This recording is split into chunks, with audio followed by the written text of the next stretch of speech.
இப்போ நானே ரெண்டாவது செலக்ட் ஆயிருப்பேன், மூணாவது ஃபைனல்.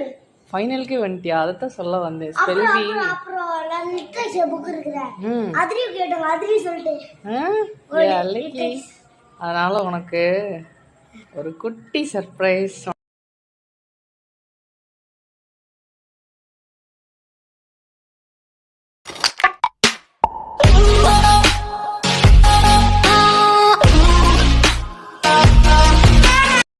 நான் என்ன சொன்னேன், ஃபர்ஸ்ட் லெவல் செலக்ட் ஆனே உனக்கு பிடிச்சது ஏதாச்சும் வாங்கி தரேன்னு சொன்னேன்ல. தேங்க்யூ. அழகி